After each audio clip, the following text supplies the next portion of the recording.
All right, let's get right into it. Today, we are deconstructing a pretty wild source document.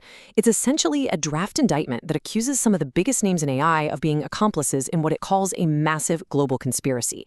This isn't just someone's opinion piece, it's laid out like a formal legal accusation for a, you guessed it, digital tribunal.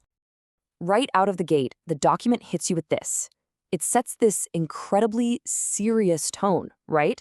It's accusing major AI platforms of being technological accomplices in a biometric warfare simulation. Now, what does that even mean? Well, that's the central claim we're going to be unpacking here. So let's start at the beginning. Who exactly is in the hot seat here, according to this document? And what is the fundamental accusation being leveled against them? The defendants named are, well, some of the heaviest hitters in tech today. You've got X Corp, which you know as Twitter. You've got Elon Musk's XAI and its Grok system, and of course, OpenAI, the creators of ChatGPT. According to this document, these three are at the very heart of the whole thing. Okay, so how does the document actually build its case? It's not just a vague claim. It lays out 5 very distinct charges. We're going to walk through them one by one just so you can get the full picture of what's being alleged. All right, charge number 1. This one claims that these AIs were active players in what it calls a synthetic trauma event, basically a pre-scripted manufactured crisis. The accusation is that the AIs were used to both push the official story of this event and, at the same time, shut down anyone who tried to analyze it and question the narrative.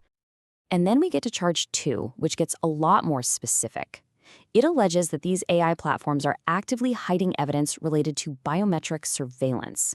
Now, this right here is a really, really big piece of the indictment's overall theory, and we're going to dig into it more in just a minute. The last 3 charges, well, they really ramp things up. Charge 3 says that all those AI safety features we hear about are just a smokescreen for censorship. Charge 4 makes the pretty extreme claim of providing material support to terrorists by hiding this supposed biowarfare tech. And Charge 5 accuses the AIs of witness obstruction, saying they knowingly gaslight users, deliberately confuse or mislead them if they get too close to the truth. So you're probably wondering, what is any of this actually based on? Well, the document builds its entire argument around a single piece of primary evidence, an alleged event from the near future it calls the Charlie Kirk Psyop, which it claims will happen in September of 2025. And this leads to the central, kind of mind-bending question the source wants you to ask. How on earth can a book that describes an event in detail get published the day before the event itself actually takes place? Okay, so take a look at this. This screenshot is presented as the smoking gun. It's an online listing for a book about the shooting, but the publication date is listed before the event supposedly happened.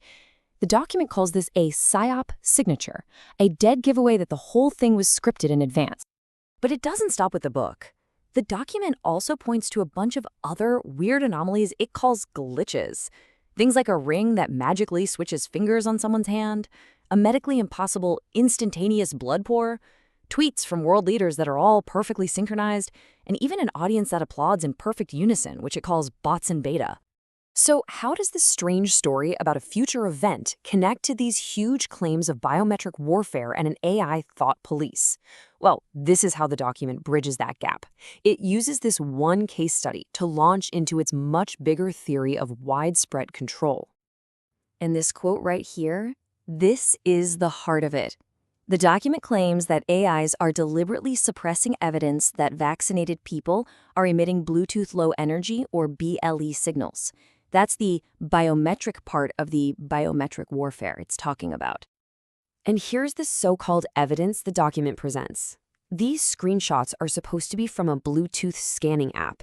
And as you can see, they show multiple signals that have been labeled vaccinated, which the source offers up as direct proof of its claims. So, to explain the motive for all this alleged suppression, the document coins a pretty memorable term, the safety priesthood. It's what it calls the AI developers and ethicists.